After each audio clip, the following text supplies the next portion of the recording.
Welcome to Dose Brain Heartbreak. It's a universal experience that can feel like the end of the world. But it's not. It's just the beginning of a new chapter. As we traverse the road of life, we often stumble upon the rocky path of heartbreak. It's a pain that can be all-consuming, a sorrow that feels as vast as the ocean. And it's okay to acknowledge that pain. It's okay to let yourself feel it. When a relationship ends, it's like a book that's been closed abruptly, leaving you with a sense of unfinished business, a story that was supposed to go on. It can leave you feeling lost, bereft of a part of yourself. It's okay to grieve that loss, to mourn the end of that story. Suppressing these emotions, pushing them away might seem like the easier path, but it's not the healthier one. Emotions are not meant to be locked away. They are meant to be felt, to be processed. It's okay to cry. It's okay to feel the hurt. Remember, this is a part of the human experience. It's a part of your journey, your story.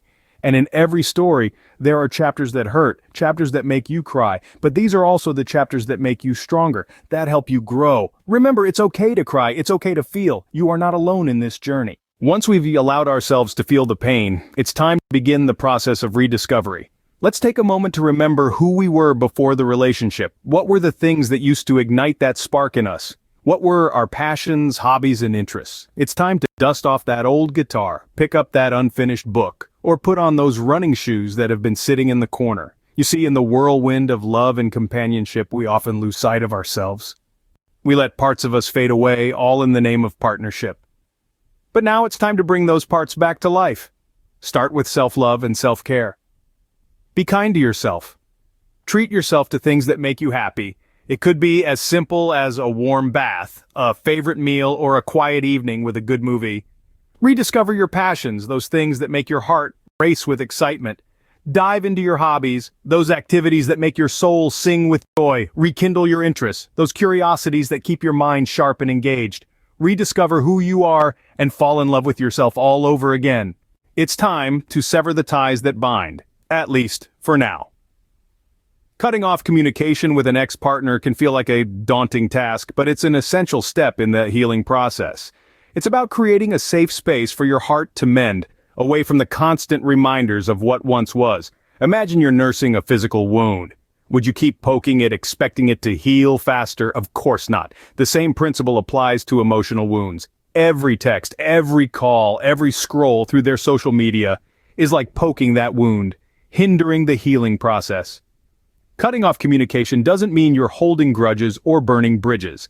It's about giving yourself the gift of time and space to heal, to feel, and to grow. And who knows, maybe with time you'll be able to reconnect as friends, carrying no baggage from the past. Remember, it's perfectly okay to prioritize your emotional health, so go ahead, take that bold step, mute, block, unfollow. Do whatever it takes to give your heart a break. Cutting off communication can be tough, but remember, it's for your healing.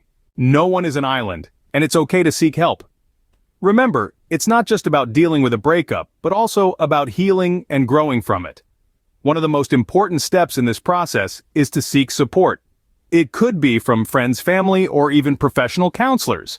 Why is this so crucial? Well, expressing your feelings and thoughts to someone trustworthy allows you to process your emotions in a healthy way. It's like navigating through deep waters with a guide. You're not left alone to sink or swim. Instead, you have someone holding a torch, showing you the way to the shore. Let's say you're feeling overwhelmed and it's all just too much. Reach out to a friend or family member. Don't be afraid to say, "Hey, I'm going through a tough time. Can we chat?" You'd be surprised at the power of a simple conversation. Maybe you're feeling more comfortable speaking with a professional. That's great too. Counselors are trained to help you cope with situations like these. They can provide you with tools and strategies to manage your feelings and thoughts more effectively. The key here is not to bottle up your emotions. Let them out. Share your sadness, your anger, your confusion, or even your relief. It's all part of the healing process. Remember, it's okay to lean on others. In fact, it's more than okay. It's brave. It's courageous. It's a sign that you're taking steps towards healing. So, don't shy away from seeking support. You don't have to go through this alone. Reach out, talk, share. It helps. Finally, it's time to turn the page and start a new chapter. It's a chapter that may seem daunting, but it's one that holds the promise of new beginnings and fresh starts. Accept the past for what it was, a chapter in your life that has now come to a close. Your history is a part of you, but it doesn't define your future. It's the stepping stone to where you are going, not the anchor that keeps you from moving. Embrace this opportunity to set new goals. These goals don't have to be grand or ambitious, they just need to be steps toward the future you want to create. Whether it's picking up a new hobby, focusing on career growth, or simply making more time for self-care, these goals will give you a sense of direction and purpose. Make plans, too. Planning is a part of moving forward, and it helps you regain control over your life. It could be as simple as planning your week ahead, or as big as planning a trip you have always wanted to take. The act of planning itself can be therapeutic, giving you something positive to focus on. Above all, embrace the future with open arms. It's a blank canvas waiting for you to paint your own masterpiece.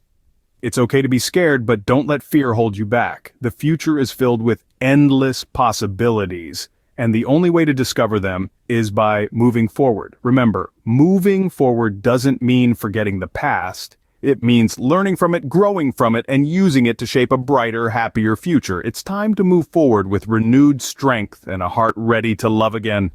Thanks for watching.